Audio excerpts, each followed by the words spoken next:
না কেন, যত বড়ই লোক থাকুক না কেন, যত সম্মানী মানুষ থাকুক না কেন, এই দুনিয়ার সমস্ত সম্মানিত মানুষকে এক পাল্লায় দাঁড়া করাইলে এই নুরানি হাফিজিয়া মাদ্রাসা শাহাবুল্লাহর একজন ছাত্রের মর্তবা আল্লাহর কাছে এবং আল্লাহ রসুলের কাছে লক্ষ কোটি গুণ বেশি।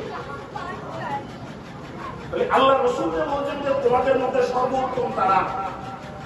এরা যে উত্তম, আমাদের সাধারণ মানুষের থেকে উত্তম কিনা, আমাদের দেশের যত ধরনের মানুষ আছে তাদের থেকে উত্তম কিনা, সারা পৃথিবীর প্রেসিডেন্ট যারা সারা দুনিয়াকে আঙ্গুলের ইশারায় নাড়াচ্ছে তাদের থেকে মর্যাদা এদের বেশি না কম? আপনাদের মনে একটা প্রশ্ন রাখতে পারে, এই সমস্ত মানুষের ছেলে মেয়েরা এদেরকে সমাজের মানুষ কোনো দাম দেয় না, এদেরকে কোনো মূল্যায়ন করে না, এদের কোনো মর্যাদা নাই, হুজুর বলে ডাকে, মোল্লা মুন্সি বলে কি বলেন আমাদের সমাজের মানুষ?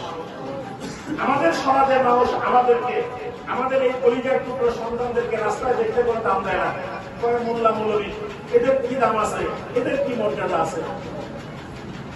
হযরত মাওলানা আশরাফ আলী থানভী রাহমাতুল্লাহি আলাইহি একটা ঘটনা লেখছেন, খুব মনোযোগ দিয়ে শুনেন, একটা মজার কিচ্ছা।